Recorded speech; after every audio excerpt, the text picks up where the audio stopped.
ये कहानी शुरू होती है एक ऐसे गांव से जहां की जिंदगी किसी सपने जैसी थी। वहां के लोग, खासकर बच्चे, हंसते, खेलते, नाचते और हर दिन को जश्न की तरह जीते थे। मासूमियत से भरी इनकी दुनिया में न दुहक था न डर। लेकिन ये खुशियां ज्यादा दिन तक टिकने वाली नहीं थी, क्योंकि उनकी जिंदगी में आने वाला था एक ऐसा साया जो सब कुछ बदल कर रख देगा। उस साये का नाम था कालू किडनैपर। कालू कोई आम आदमी नहीं था। वो एक बेरहम इंसान था जो छोटे बच्चों को अगवा कर उन्हें दूर किसी अनजान जगह भेज देता था, जहाँ से वो कभी लौट कर नहीं आते।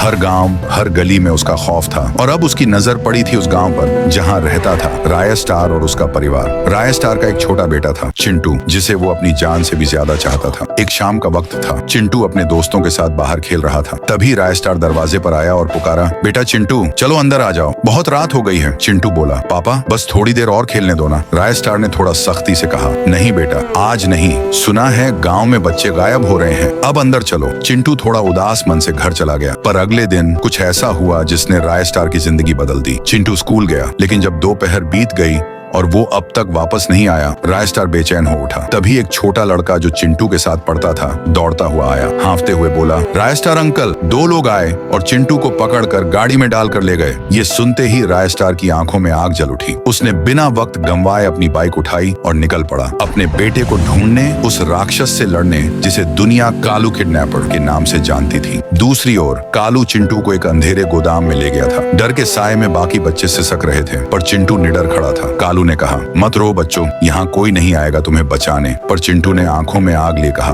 तूने गलत बच्चे को पकड़ लिया है, तू नहीं जानता मेरे पापा को। और तभी हवा में एक तेज गड़गड़ाहट होती है। बाइक की तेज आवाज सुनाई देती है। दरवाजा टूटता है और उसमें से निकलता है राय स्टार, उसके हाथ में चमकती तलवार जैसी छड़ी। राय स्टार गरजता है, कालू, मेरे बेटे को हाथ कैसे लगाया तूने? कालू हंसता है, अच्छा तो ये तेरा बेटा है? अगर पहले पता होता तो यहीं खत्म कर देता। राय स्टार ने कहा, अगर दम है तो मुझसे लड़, बच्चों पर हाथ डालना बहादुरी नहीं। और फिर शुरू होती है एक भयंकर जंग। चारों ओर धुएं का गुब्बार छा गया, जमीन कांप रही थी। कई मिनटों तक चलती इस भीषण लड़ाई के बाद जब धूंध छंटती है, कालू जमीन पर गिरा पड़ा था। राय स्टार अपने बेटे चिंटू को गोद में उठाए राजा की तरह सिंहासन पर बैठा था।